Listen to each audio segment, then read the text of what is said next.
had that dream again. My small business needs to hire, but I don't use LinkedIn, and I hire wrong. So then I'm doing IT, and when I go to plug the servers in, they become sentient, and they won't let us access our network unless we forward their chain emails and memes to more and more and more people, and then I wake up. Don't let hiring nightmares ruin your dreams. LinkedIn Jobs' new AI assistant finds and invites best-fit candidates to apply, so you can discover talent you may have missed. Post your job for free at linkedin.com/quality. Start hiring today with LinkedIn.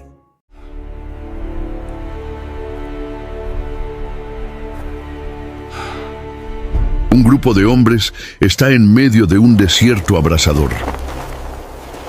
Ninguno de ellos es ingeniero, no hay planos arquitectónicos ni sombra de tecnología moderna. Aún así, ellos levantan una estructura con medidas exactas, simetrías perfectas y detalles tan complejos que hasta hoy intrigan a los estudiosos. Esta construcción, hecha con materiales rudimentarios, sería el punto de encuentro entre el cielo y la tierra por generaciones. ¿Cómo fue posible? ¿Qué había detrás de esas manos humanas que parecía desafiar toda la lógica y las limitaciones de la época? La respuesta está escondida en las líneas de las Escrituras y en los detalles de las mayores construcciones ya registradas en la Biblia.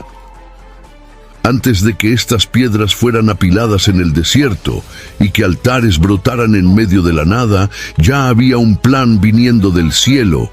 Y es eso lo que revelamos por aquí, en cada video. Hay espacio reservado para ti en esta construcción. Inscríbete en el canal y ven a ser parte de esta obra que continúa siendo levantada ladrillo por ladrillo con verdad y propósito. A lo largo de las Escrituras es imposible ignorar cómo obras físicas de proporciones extraordinarias fueron realizadas por manos humanas, pero siempre con dirección sobrenatural. Antes de que cualquier piedra fuera apilada o madera moldeada, había una mente divina guiando cada paso. Aún sin acceso a cálculos estructurales modernos o tecnologías avanzadas de construcción, los personajes bíblicos recibían instrucciones tan específicas que su ejecución desafiaba los límites del entendimiento humano de la época. Esta sabiduría que precedía las herramientas revela que Dios no solo inspiraba la fe de los constructores, sino que también transmitía estrategias prácticas para hacer lo imposible concreto. No se trataba solo de erigir estructuras visibles, sino de obedecer a una arquitectura celestial, donde cada medida tenía un significado. Cada material era elegido con intención. Un ejemplo claro está en las instrucciones minuciosas dadas a Noé en Génesis capítulo 6, del versículo 14 al 16. El Creador no solo manda construir una arca, Él define dimensiones, compartimentos, el tipo de madera y hasta la manera en que el barco debía ser sellado por dentro y por fuera. Tales detalles técnicos, provenientes de una fuente espiritual, indican que la sabiduría de Dios se manifestaba tanto en el mundo espiritual como en el físico. La repetición de este patrón en diversas construcciones bíblicas nos muestra que el Creador siempre valoró el preparado técnico, incluso antes de la existencia formal de profesiones como ingeniería o arquitectura. El conocimiento transmitido directamente del cielo era aplicado con fidelidad por hombres simples, que se convertían en especialistas no por la formación humana, sino por la disposición de escuchar y obedecer. Esto revela que el éxito de estas construcciones no dependía de herramientas de hierro o técnicas modernas, sino de corazones sensibles a la voz divina. Esta realidad eleva el concepto de construcción a un nivel más profundo. El proceso no era solo físico, sino profundamente espiritual. Los trabajadores, al seguir las órdenes divinas, no solo erguían paredes o cubiertas, participaban en una obra de redención y testimonio. Cada estructura, cada altar, cada templo era un hito visible de un Dios invisible.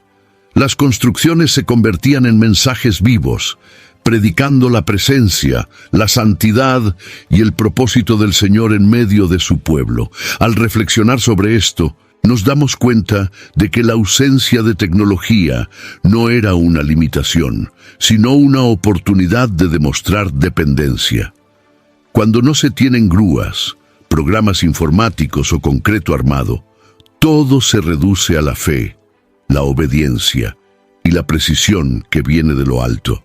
En un tiempo en que construimos con máquinas, tal vez la lección más importante de estas construcciones antiguas sea: lo que sostiene una gran obra no es la tecnología, sino la fidelidad al plan de Dios.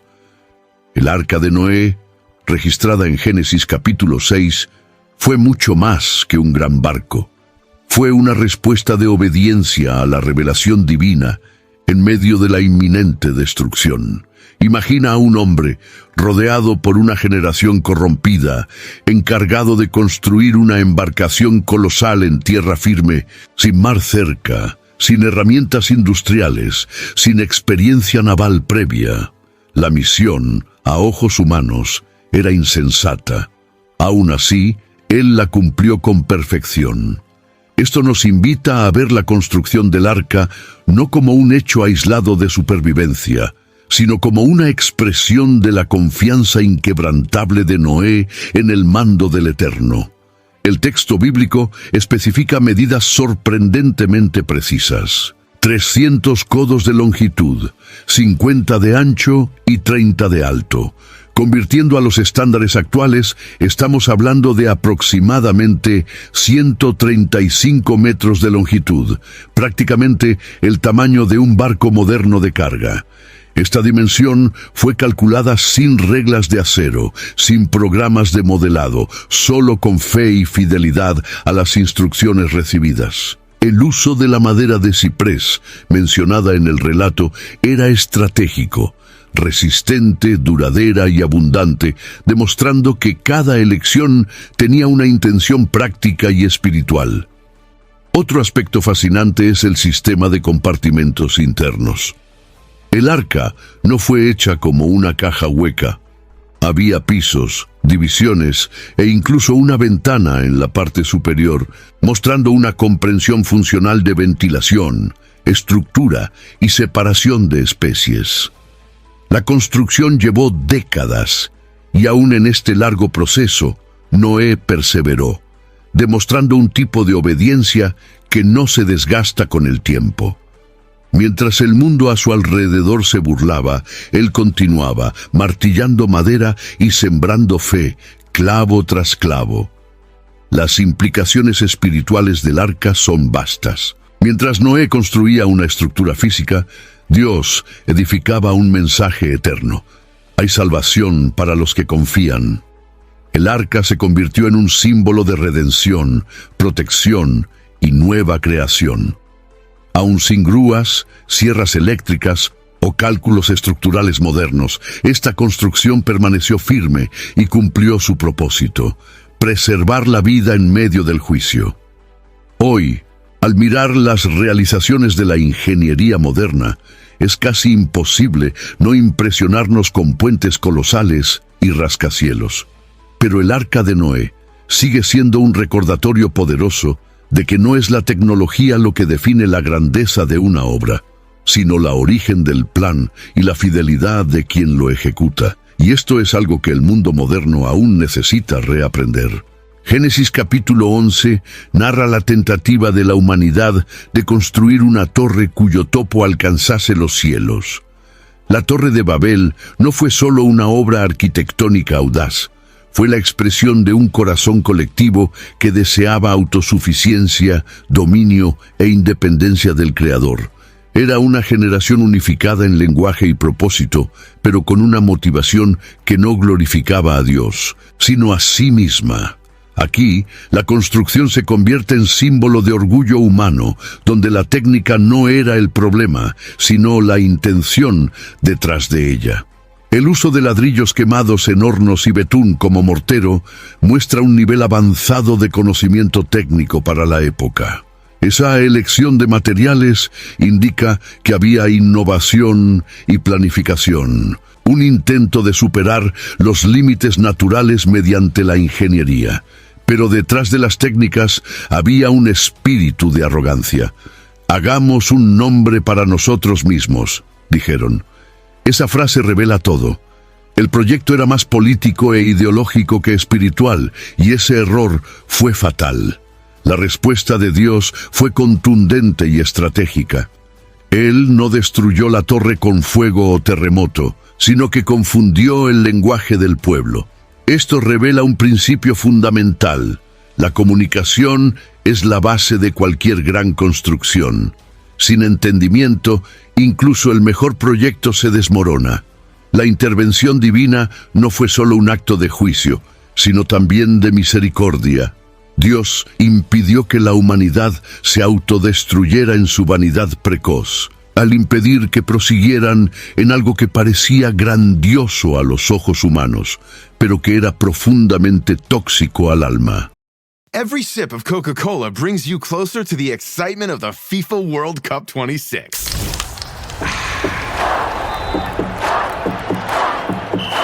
Because nothing compares to the joy.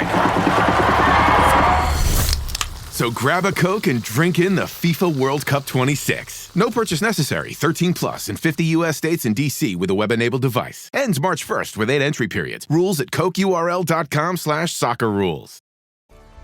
La Torre de Babel nos enseña que no toda grandeza visible es aprobada por Dios. A veces, cuanto más alto el edificio, más lejos está el corazón de su constructor, del Creador. Esa construcción nos alerta que la verdadera seguridad e identidad no se erigen sobre piedras o ladrillos, sino sobre obediencia. La ambición humana puede levantar colosos, pero solo la reverencia puede sostener eternidad. El pueblo de Babel tenía materiales, unidad e inteligencia, pero les faltaba algo esencial, la dirección divina. Y cuando esa ausencia es ignorada, todo proyecto, por más impresionante que parezca, está condenado a la ruina. Al final, la lección no está en lo que fue construido, sino en lo que fue interrumpido, y en el porqué de eso. En medio de las arenas del desierto, lejos de cualquier civilización fija, Dios ordenó la construcción de un santuario portátil, el tabernáculo, para habitar entre el pueblo. No era una tienda cualquiera. Cada detalle tenía una función espiritual y simbólica, reflejando la santidad, el orden y la relación entre Dios e Israel. Éxodo capítulo 25, del versículo 8 al 9, revela que el propio Dios orientó a Moisés a construir un santuario según el modelo que yo te mostraré. Era un plano celestial manifestado en un campamento terrenal. La portabilidad de la estructura reflejaba el movimiento constante del pueblo y al mismo tiempo la fidelidad de Dios en caminar junto a ellos. La ingeniería involucrada en esta construcción era precisa y meticulosamente organizada. Había cortinas de lino fino entrelazado, sustentadas por columnas de madera de acacia revestidas de oro. Los encajes eran pensados para desmontar y remontar con facilidad, pero sin perder la reverencia y la belleza. Incluso sin herramientas modernas, los artífices, como Bezalel y Aholiab, citados en Éxodo capítulo 31, demostraban habilidades excepcionales, capacitadas directamente por el Espíritu de Dios. Esto muestra que la capacitación técnica también era espiritual, un don que se manifestaba en la excelencia de la obra.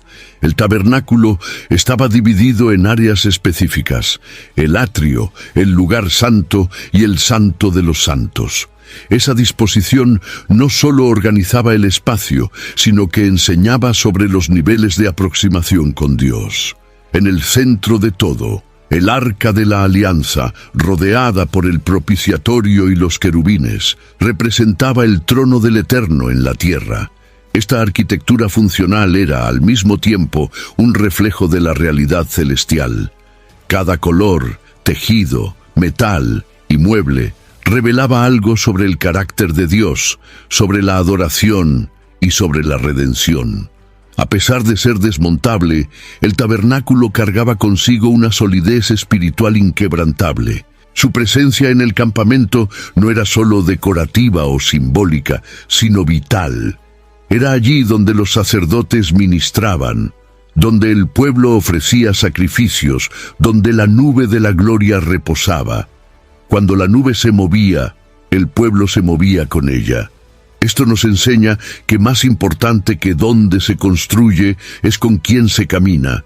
Y aún sin bases fijas o columnas de piedra, el tabernáculo era una morada del Altísimo, hecha con manos humanas guiadas por instrucciones divinas. Al estudiar esta construcción, nos damos cuenta de que, en tiempos de transición y desierto, Dios no exige edificios monumentales, sino estructuras obedientes a su voz. La simplicidad del tabernáculo no disminuía su gloria. Por el contrario, mostraba que la presencia de Dios no depende de la grandeza de los recursos, sino de la disposición de los corazones en construir conforme Él orienta. La grandeza de las construcciones bíblicas no estaba solamente en la materia prima o en la belleza externa, sino en la minuciosidad de las instrucciones que las precedían. Moisés, como líder del pueblo hebreo, recibió comandos tan detallados de parte de Dios que podrían compararse a planos arquitectónicos modernos. En Éxodo capítulo 26, por ejemplo, es posible ver descripciones específicas sobre medidas, materiales y formas de montaje. No había espacio para improvisaciones. Cada detalle contaba una historia espiritual y reflejaba un principio eterno. Moisés no era solo un legislador, se convertía en un constructor de la voluntad divina. El rigor con que Moisés siguió estas instrucciones es una de las marcas más fuertes de su ministerio. Mientras muchos podrían cuestionar o adaptar las órdenes recibidas, él optaba por la precisión. Esto nos muestra que fidelidad a Dios no se manifiesta solo en grandes actos de fe, sino también en la atención a los detalles. La repetición de las frases, conforme el Señor había ordenado a Moisés, a lo largo de los capítulos finales de Éxodo, revela este patrón de exactitud. La construcción del tabernáculo, por ejemplo, no fue dejada al gusto o creatividad humana. Fue un acto de obediencia literal a la voluntad de Dios. Otro punto significativo es que las instrucciones no venían todas de una vez.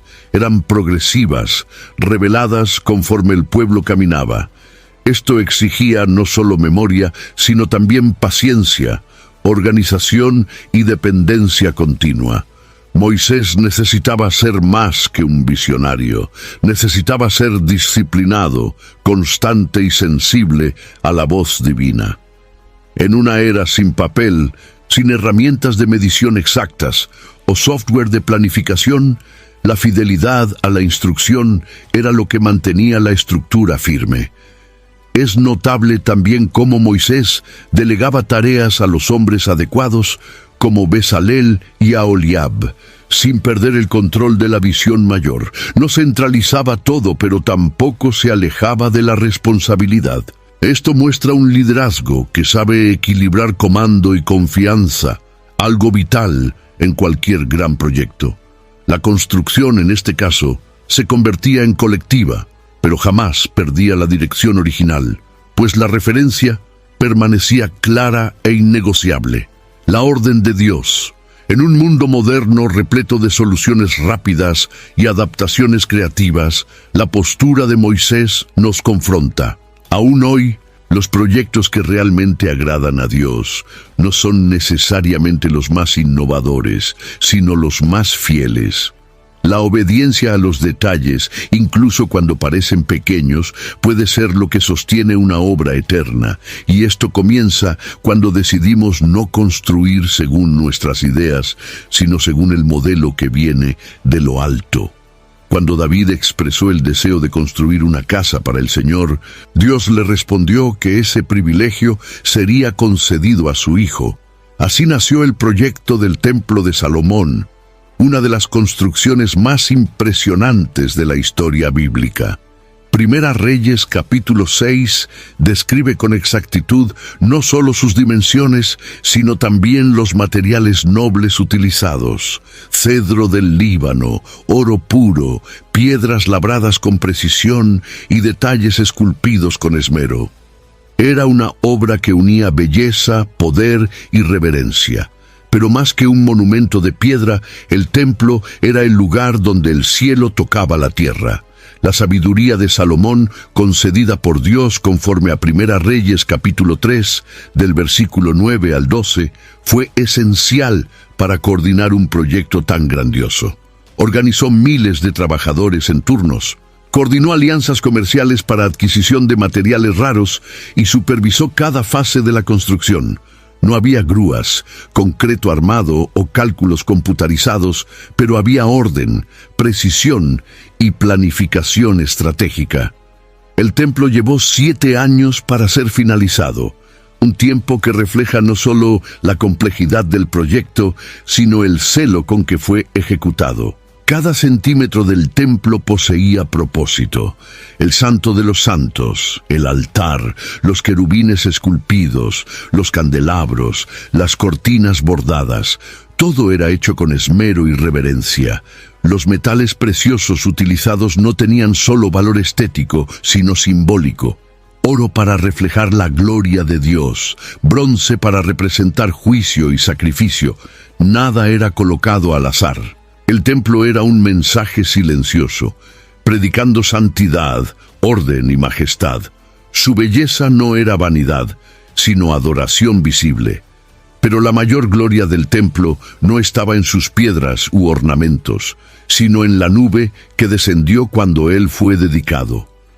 Segunda Crónicas, capítulo 5, del versículo 13 al 14, describe cómo la casa se llenó con la gloria del Señor, a tal punto que los sacerdotes no podían permanecer de pie.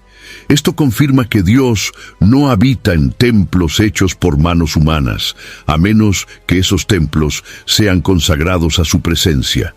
La construcción impresionaba a los ojos, pero lo que realmente hacía de ella santa era el Dios que decidió habitar allí. El templo de Salomón permanece como un hito eterno de la combinación entre sabiduría práctica y sumisión espiritual. En un tiempo donde los proyectos son medidos solo por su eficacia o innovación, Él nos recuerda que el verdadero éxito es atraer la presencia de Dios al centro de todo. No es el brillo del oro lo que sostiene una obra, sino la luz de la gloria divina. En la grandiosa construcción del Templo de Salomón, un nombre se destaca entre los miles de trabajadores: Hiram, el maestro artífice que fue llamado para cuidar de los detalles más refinados de la obra. Oriundo de Tiro, él era hijo de una viuda de la tribu de Naftalí y de un hombre fenicio, conforme está registrado en Primera Reyes, capítulo 7, versículo 14. Hiram no era solo un hombre habilidoso, era un artista consagrado, lleno de creatividad, técnica y sobre todo sensibilidad espiritual. Su papel fue fundamental para dar forma visible a la belleza y al significado del templo. Hiram fue el responsable de moldear columnas de bronce, recipientes sagrados, decoraciones intricadas y muchas otras piezas que exigían un nivel elevado de precisión.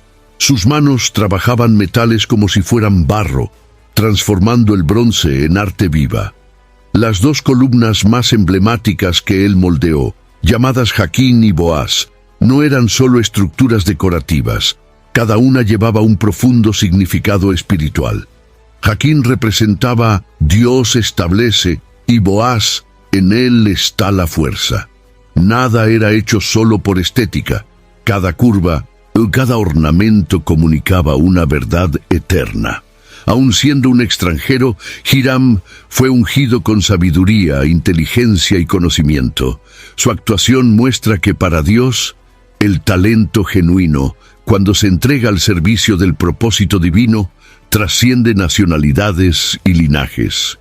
La elección de un artesano venido de fuera de la comunidad israelita revela que el Señor valora la excelencia, donde quiera que esté, siempre que esté dispuesto a cooperar con su plan. La contribución de Hiram trajo una identidad única al templo, mostrando cómo lo divino puede manifestarse a través del ingenio humano inspirado. Es importante notar que, en aquel tiempo, trabajar con bronce exigía no solo técnica, sino también conocimiento profundo de fundición y moldeado, en todo ello sin hornos eléctricos o herramientas modernas. Hiram hacía todo a base de fuego controlado, moldes precisos y repetición paciente. La delicadeza de su trabajo revela la armonía entre habilidad y propósito. El templo no fue solo edificado con piedras, sino moldeado en sus detalles por las manos de alguien que entendía el valor del servicio al Señor a través del oficio. La historia de Hiram nos desafía a mirar nuestras propias habilidades con otros ojos. ¿Cuántos dones hoy son desperdiciados por falta de dirección espiritual? Cuando el talento humano se somete a la inspiración divina, los resultados se convierten en eternos. Hiram no escribió salmos, no profirió profecías, pero su obra permanece en las páginas sagradas como prueba de que servir a Dios con lo mejor de nuestras manos también es una forma de adoración. Las murallas de Jerusalén no fueron solo barreras físicas contra enemigos. Fueron símbolos de identidad, seguridad y separación. En tiempos antiguos, una ciudad sin muros era vista como vulnerable y expuesta, pero una ciudad amurallada transmitía fuerza, protección y honor. La Jerusalén de los tiempos bíblicos fue cercada por diferentes sistemas de murallas a lo largo de los siglos, cada uno erguido o restaurado de acuerdo con el contexto histórico. Uno de los episodios más marcantes fue la reconstrucción bajo el liderazgo de Nehemías, descrita con intensidad en Nehemías capítulo 2, versículo 17. Nehemías era copero del rey de Persia, pero su corazón estaba con su ciudad en ruinas. Al llegar a Jerusalén y contemplar el estado de las murallas destruidas, no fue solo la piedra rota lo que lo conmovió, sino lo que simbolizaba: vergüenza, vulnerabilidad, alejamiento de la gloria pasada. Aún sin experiencia en ingeniería militar, Nehemías asumió la misión. Con valentía, fe y estrategia, movilizó a un pueblo cansado y fragmentado. Dividió tareas, enfrentó oposición y levantó murallas en tiempo récord. El trabajo fue arduo, pues involucraba más que esfuerzo físico. Había enemigos tratando de desanimar, burlarse e incluso atacar a los trabajadores. Nehemías organizó turnos de guardia, animó a los obreros a trabajar con una mano en la espada y otra en la construcción. Esto no es solo una descripción poética, es el retrato de un pueblo que luchaba espiritualmente mientras edificaba físicamente. No tenían maquinaria moderna, pero tenían algo más poderoso: propósito y unidad. Las piedras usadas eran sacadas de las ruinas, reutilizadas con sabiduría y encajadas con precisión. Esto nos enseña que hasta lo que fue quebrado puede ser reutilizado en una nueva obra cuando hay liderazgo con visión. Cada pedazo de muro reerguido era una declaración: estamos restaurando lo que Dios nos dio. Su fe se fundamentaba en las piedras, pero sus almas se edificaban en la promesa de restauración. Las murallas de Jerusalén aún se destacan en el horizonte de la ciudad hasta hoy. Aún después de tantas guerras, invasiones y cambios, permanecen como testimonio de que construcciones hechas con valentía, oración y enfoque en el propósito divino resisten al tiempo. Y en los días actuales, donde las amenazas pueden no ser ejércitos enemigos, sino crisis internas y espirituales, esas murallas nos recuerdan que es posible reconstruir lo que fue destruido, siempre que el liderazgo escuche la voz de Dios e inspire al pueblo a hacer lo mismo. Al asumir la misión de restaurar Jerusalén, Nehemías no solo lidiaba con piedras caídas, sino con corazones desmotivados. Su liderazgo no se basaba en habilidades técnicas, sino en su profunda sensibilidad espiritual y discernimiento estratégico. En Nehemías capítulo 4, del versículo 6 al 9, vemos cómo organizó la defensa y la reconstrucción de manera simultánea. El pueblo, antes desanimado, comenzó a trabajar con determinación, incluso ante el miedo. Reconstruir las murallas era también reconstruir la fe colectiva, y Nehemías comprendía esto profundamente. Él no confiaba en fuerza militar, sino en la protección del Señor. Cada oración hecha por Nehemías no era un rito religioso, sino una conexión real con la fuente de su dirección. Cuando surgían amenazas externas, él no solo respondía con vigilancia, sino también con clamor. Esto nos enseña que las reconstrucciones verdaderas necesitan de cimientos espirituales firmes. Las murallas físicas se erguían junto con muros invisibles de protección espiritual alrededor de la ciudad. Nehemías entendió que no se trata solo de levantar lo que cayó, sino de hacer que eso vuelva a reflejar la gloria de Dios. Otro aspecto impresionante es la distribución de responsabilidades. Nehemías dividió el trabajo entre familias y grupos específicos, cada uno cuidando de una parte de la muralla. Esta organización no solo optimizaba el tiempo, sino que fortalecía el sentido de pertenencia. Cada familia sabía que su parte era vital para la seguridad de todos. Esto revela una sabiduría organizacional extraordinaria, especialmente viniendo de alguien cuya ocupación anterior era servir vino al rey. Dios usa a quien está dispuesto y capacita a quien se dispone a obedecer. Durante la reconstrucción, Nehemías enfrentó burladores como Sanbalate y Tobías que intentaban desacreditar la obra. Pero en lugar de responder con palabras, él respondía con acción y oración. Su postura nos enseña que no se silencia la oposición con debates, sino con perseverancia. Él no permitió que críticas paralizaran el proyecto, ni dejó que el miedo dictara el ritmo de la obra. La reconstrucción siguió a un ritmo acelerado, y en 52 días el muro estaba de pie. Un logro impresionante, sin tecnología moderna, solo con fe, trabajo duro y dependencia del cielo. Nehemías nos enseña que no importa cuán destruido esté un lugar, una vida o una historia, si hay un hombre dispuesto a orar, planear y actuar, Dios puede restaurar todo. Las ruinas de Jerusalén se convirtieron en un nuevo testimonio de la fidelidad divina, y cada piedra recolocada decía al mundo: aún hay esperanza para lo que fue quebrado. Entre todas las estructuras descritas en las Escrituras, el altar del sacrificio quizás sea una de las más simples en su forma, pero una de las más densas en significado. Hecho muchas veces de piedras brutas o de madera cubierta con bronce, el altar no exigía adornos refinados o cálculos complejos.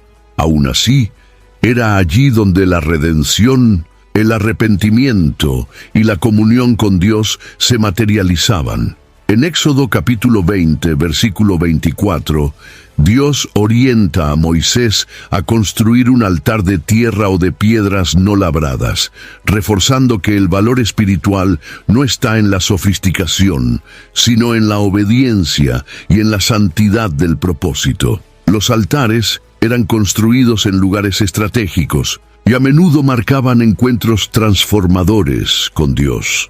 Abraham erigió altares por donde pasaba, como un reconocimiento visible de su alianza con el Señor. El altar construido por Elías en el Monte Carmelo, relatado en Primera Reyes capítulo 18, fue hecho con 12 piedras, representando a las tribus de Israel, y fue allí donde el fuego del cielo consumió el sacrificio, probando al pueblo que el Señor era Dios. La construcción era simple, pero el impacto espiritual era inconmensurable. Cada altar era un punto de intersección entre el cielo y la tierra. A pesar de la simplicidad estructural, había criterios rigurosos para su montaje. El material usado no podía ser contaminado por herramientas de hierro, pues eso simbolizaba la intervención humana en lo que debía ser enteramente dedicado a Dios. El lugar del altar era sagrado, porque allí el pecado era confrontado y la misericordia era extendida. La sangre de los animales derramada sobre él no era solo un rito, apuntaba hacia un sacrificio futuro y perfecto, el Cordero de Dios que quitaría el pecado del mundo. Esta construcción rudimentaria nos confronta con una verdad poderosa. Lo esencial no necesita de ornamentación. En un tiempo en que se valora tanto lo visual y la ostentación, el altar nos invita a volver a la esencia, donde el corazón quebrantado es más valioso que el oro, y la entrega sincera vale más que cualquier decoración. Él es el tipo de construcción que no impresiona a la vista, pero estremece las estructuras espirituales. El altar es el lugar donde el humano reconoce su limitación y donde lo divino extiende perdón. Incluso si ya no estamos bajo la alianza de los sacrificios de animales, la figura del altar sigue viva como un símbolo de rendición.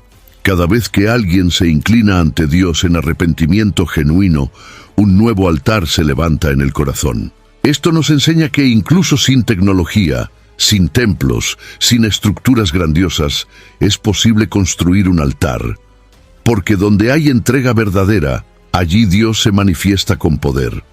Durante la mayor parte de su vida, Jesús ejerció una profesión simple y manual. Era carpintero. En Marcos capítulo 6, versículo 3, Él es llamado de el carpintero, lo que revela no solo su ocupación, sino también el respeto que esa actividad despertaba entre sus compatriotas. Hi, I'm Jim. I'm not an actor, just a guy living with prostate cancer. My wife and I face each day head-on. We asked my doctor about Xtandi enzalutamide. Xtandi 40 milligram tablets treats men with prostate cancer that has spread to other parts of the body and responds to a medical or surgical treatment to lower testosterone. Xtandi may cause serious side effects: seizure, a brain condition called PRESS, allergic reactions, heart disease that can lead to death, falls and bone fractures, swallowing problems, or choking that can lead to death. Stop Xtandi and get medical help at once if your face, tongue, lip, or throat start swelling. Tell your doctor at once if you faint, have a seizure, quickly worsening headache, decreased alertness, confusion, vision problems, chest pain or discomfort, or shortness of breath. Xtandi can cause harm to an unborn baby or miscarriage. Use birth control during and 3 months after Xtandi. Common side effects include muscle and joint pain, feeling unusually tired, hot flashes, constipation, less appetite, diarrhea, high blood pressure, bleeding, falls, fractures, and headache. Visit Xtandi.com to watch my story. Hey, Sal. Hank, what's going on? We haven't worked a case in years. I just bought my car at Carvana, and it was so easy. Too easy. Think something's up? You tell me. They got thousands of options. Found a great car at a great price. And it got delivered the next day. It sounds like Carvana just makes it easy to buy your car, Hank. Yeah, you're right. Case closed. Buy your car today on Carvana. Delivery fees may apply. This message is sponsored by Greenlight. With school out, summer is the perfect time to teach our kids real-world money skills they'll use forever. Greenlight is a debit card and the #1 family finance and safety app used by millions of families, helping kids learn how to save, invest, and spend wisely. Parents can send their kids money and track their spending and saving, while kids build money confidence and skills in fun ways. Start your risk-free Greenlight trial today at greenlight.com/Spotify. That's greenlight.com/Spotify. Antes de comenzar su ministerio público, el Hijo de Dios moldeaba madera con las manos, construía objetos del cotidiano y vivía entre herramientas, serrín y clientes. Es difícil no emocionarse al imaginar al Creador trabajando con la creación, moldeando lo físico mientras preparaba corazones para lo espiritual. La carpintería en aquel tiempo exigía fuerza, técnica y paciencia. No había sierras eléctricas, lijas industriales o instrumentos de medición precisos. Cada pieza era moldeada con la ayuda de instrumentos rudimentarios como formones, martillos y cuerdas. Pero incluso con pocos recursos, Jesús aprendió a trabajar con exactitud. Eso nos muestra que no existe separación entre lo sagrado y lo secular cuando se vive en total conexión con Dios. Cada banco que él construía, cada puerta que encajaba, llevaba la marca de la excelencia divina. Ese período de anonimato nos enseña una de las lecciones más profundas sobre construcción. Antes de erigir ministerios públicos, es necesario moldear el carácter en el silencio. Jesús no comenzó su misión entre multitudes, sino entre maderas. Y esto no fue casualidad. El oficio de la carpintería era una preparación para algo mucho mayor. Él aprendió a transformar lo bruto en útil, lo torcido en alineado, lo inútil en funcional. Lo mismo que moldeaba tablas, moldearía vidas. Lo mismo que cerraba imperfecciones, confrontaría pecados. Lo mismo que construía casas, reconstruiría corazones. La vida de Jesús como carpintero nos recuerda que el valor de una construcción no está solo en aquello que se ve, sino en el proceso silencioso de preparación. ¿Cuántas veces despreciamos los momentos de bastidores ansiando por el escenario? Sin embargo, fue allí, en Nazaret, en el oficio simple y repetitivo, que el Salvador fue entrenado para el ministerio más impactante de la historia. Él sabía que construir exige tiempo, esfuerzo y constancia, exactamente lo que él haría con cada alma que encontrase en el camino. Y al mirar nuestras propias manos, muchas veces marcadas por trabajos simples o ignorados, podemos recordar que también en ellas Dios puede poner propósito. La carpintería de Jesús no era solo profesión, era profecía. Cada pedazo de madera que él tocaba apuntaba hacia otra madera, la cruz. Allí, con las mismas manos que antes construían mesas, él edificaría el puente eterno entre Dios y los hombres. Entre todas las piezas del tabernáculo, ninguna era tan sagrada y simbólica como el Arca de la Alianza. Construida según las instrucciones de Dios en Éxodo, capítulo 25, del versículo 10 al 22, medía aproximadamente 110 centímetros de largo por 65 de ancho y alto. Su estructura era de madera de acacia, revestida por dentro y por fuera con oro puro, y sobre ella reposaban 2 querubines moldeados con sus alas extendidas, cubriendo el propiciatorio. Pero el verdadero poder del arca no estaba en su apariencia, sino en lo que representaba, la propia presencia de Dios entre su pueblo. La madera de acacia elegida para su confección no era por casualidad. Esta madera es conocida por su resistencia y durabilidad, incluso en climas áridos. Simbolizaba la incorruptibilidad de Cristo, plenamente hombre, madera, pero envuelto en la gloria divina, oro. El arca contenía 3 elementos sagrados: las tablas de la ley, el pote con el maná y la vara de Aarón que floreció. Cada uno de estos ítems apuntaba hacia aspectos centrales de la alianza: la palabra, la provisión y la autoridad de Dios. Transportar el arca era un acto de reverencia. Solo los levitas podían tocarla, y aún así, solo mediante varas colocadas en sus anillos. Cuando David intentó llevarla en un carro de bueyes, desobedeciendo este principio, el resultado fue trágico, como se describe en 2 Samuel capítulo 6. Esto muestra que no basta con tener buenas intenciones. Cuando se trata de las cosas santas, la obediencia al patrón divino es indispensable. La construcción del arca no involucraba ostentación, sino exactitud, y su manejo exigía temor y santidad. En diversas ocasiones, la presencia del arca fue decisiva para el destino de Israel. Ella iba delante de las batallas, abría camino en las aguas del Jordán y causaba terror entre los filisteos cuando fue capturada. Pero cuando el pueblo comenzó a tratarla como un amuleto, olvidando su santidad, perdió el favor divino. El arca enseñaba que el poder no estaba en el objeto, sino en el Dios que habitaba entre los querubines. Era una construcción pequeña en tamaño, pero inmensa en significado. Hoy, aunque el arca física esté desaparecida, su simbolismo permanece vivo. Representa el centro de la adoración, el lugar donde Dios se encuentra con el hombre. Su construcción, hecha sin tecnologías, pero con profunda reverencia, nos invita a reflexionar qué hemos puesto en el centro de nuestra fe. ¿Estamos obedeciendo al patrón divino o intentando cargar la presencia de Dios de manera superficial?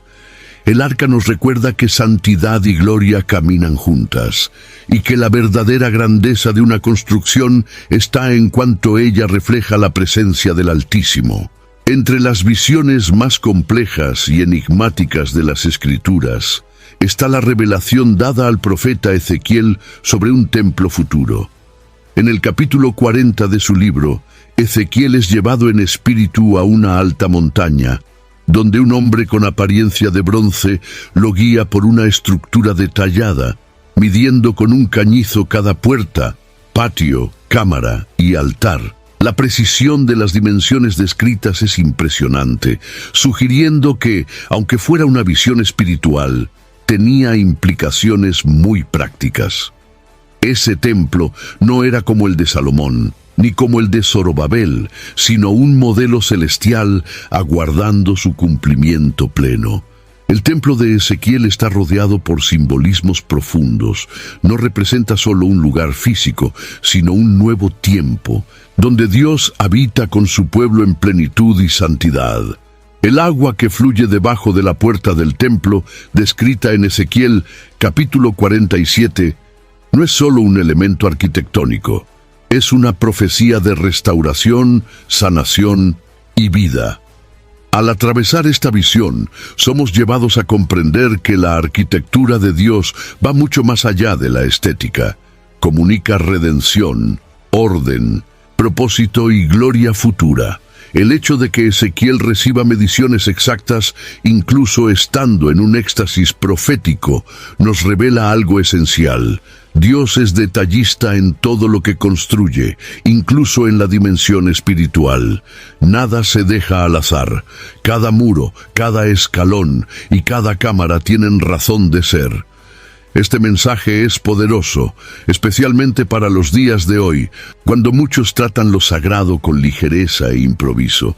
La visión del templo eterno exige reverencia y responsabilidad, pues nos muestra que el Creador aún se preocupa por el orden, la santidad y el espacio de adoración. Algunos estudiosos interpretan este templo como un símbolo del cuerpo de Cristo, otros como una realidad futura literal en el reino milenial. Independientemente de la interpretación, el impacto es el mismo. Dios se preocupa por dónde y cómo será adorado.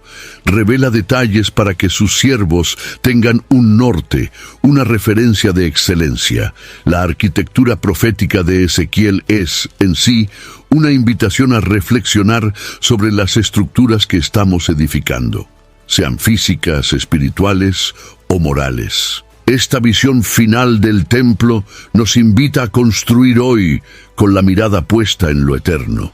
Si las estructuras terrenas son pasajeras, lo que realmente importa es si lo que erguimos aquí apunta a lo que está por venir. Y cuando construimos con los ojos en la eternidad, hasta las obras más simples adquieren un peso eterno. Cuando se piensa en las construcciones bíblicas, la mente suele ir a templos, murallas y grandes estructuras. Pero fue entre casas humildes y pueblos olvidados de Galilea que el Verbo se hizo carne y habitó entre nosotros. AI is incredible. It can teach you how to fry an egg and even write a poem, pirate style. Yarr! But it knows nothing about your work.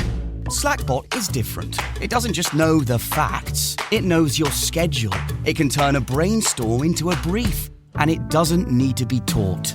Because Slackbot isn't just another AI, it's AI that knows your work as well as you do. Visit slack.com/meet Slackbot to learn more. Well, the holidays have come and gone once again, but if you've forgotten to get that special someone in your life a gift, well, Mint Mobile is extending their holiday offer of half off unlimited wireless. So here's the idea. You get it now, you call it an early present for next year. What do you have to lose? Give it a try at mintmobile.com/switch. Limited time 50% off regular price for new customers. Upfront payment required. $45 for 3 months, $90 for 6 months, or $180 for 12-month plan. Taxes and fees extra. Speeds may slow after 50 gigabytes per month when network is busy. See terms. Jesús no nació en un palacio ni creció entre columnas de mármol. Su infancia, juventud y gran parte de su vida adulta ocurrieron en casas simples, hechas de barro, piedra y madera. El cotidiano de Nazaret y Cafarnaún moldeaba una arquitectura modesta, pero profundamente significativa. Juan capítulo 1, versículo 14, nos recuerda: «Y el Verbo se hizo carne y habitó entre nosotros».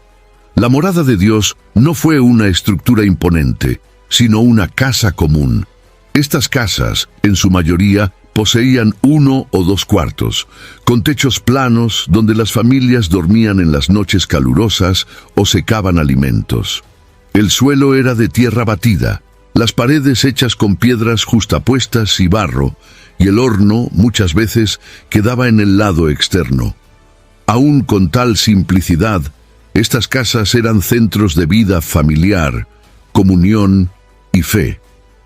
Era en estos espacios donde se leía la Torá, se compartían comidas y se enseñaba a los hijos el temor del Señor.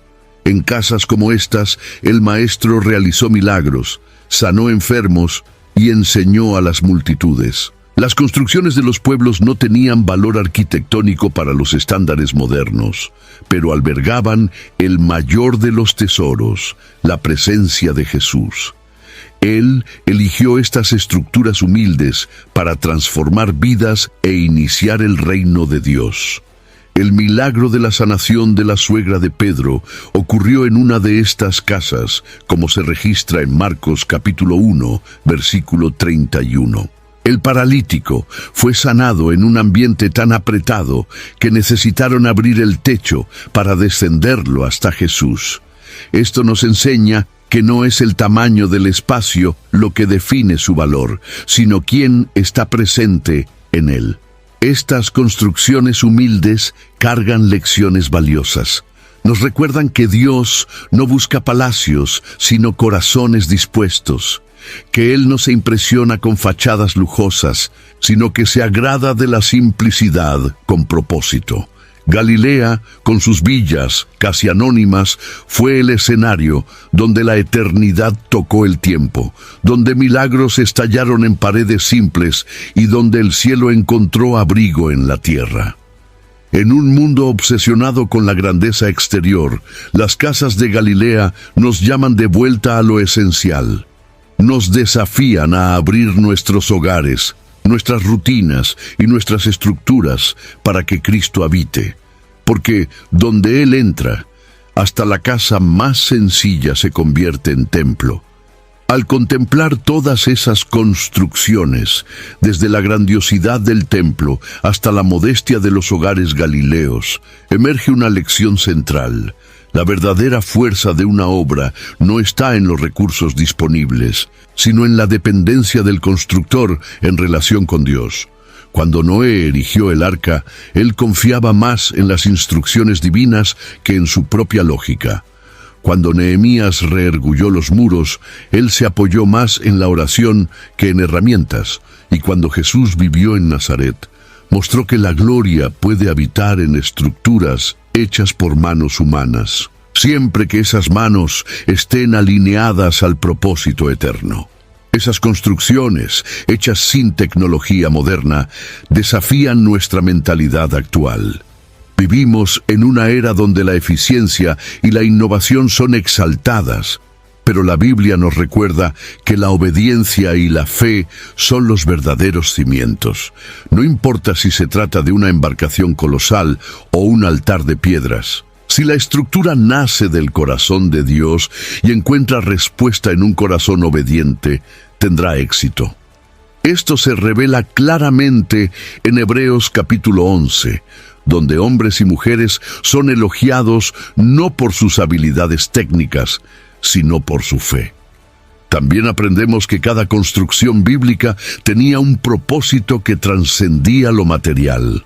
El templo apuntaba a la presencia, el altar a la redención, el arca de la alianza a la santidad y las casas galileas a la encarnación. Todo era construido con un fin espiritual y esa perspectiva necesita ser recuperada. En nuestros días, muchos levantan proyectos, negocios, ministerios y hasta familias sin preguntarse, ¿esto fue diseñado por Dios? ¿Eso refleja el cielo en la tierra? Las construcciones de la Biblia revelan que, cuando seguimos el modelo divino, incluso sin herramientas avanzadas, el resultado será duradero y lleno de propósito. Lo que sostiene una obra no es el material, sino el fundamento. Y el único fundamento inquebrantable es Cristo. Cuando Él es el arquitecto y el ingeniero de nuestro camino, todo lo que construimos, sea visible o invisible, adquiere solidez eterna. Por último, estas historias nos recuerdan que aún estamos construyendo, con cada decisión, con cada elección, con cada paso, estamos levantando algo, que nuestros proyectos sean como los antiguos altares y templos, no hechos para exhibir el poder humano, sino para atraer la gloria de Dios. Porque al final, la mayor construcción no será de piedra o madera, sino el propio corazón que se rinde al propósito eterno. ¿Cuántas de estas construcciones ya conocías en detalle? ¿Qué más tocó tu memoria o despertó tu fe? Comparte en los comentarios tu recuerdo, tu entendimiento o incluso una duda, porque a veces una simple palabra tuya puede edificar a alguien al otro lado de la pantalla. Y si conoces a alguien que valore estas historias tanto como tú, envía este video y no olvides suscribirte porque hay mucha más sabiduría escondida en las entrelíneas de la palabra, esperando por quien aún construye con fe.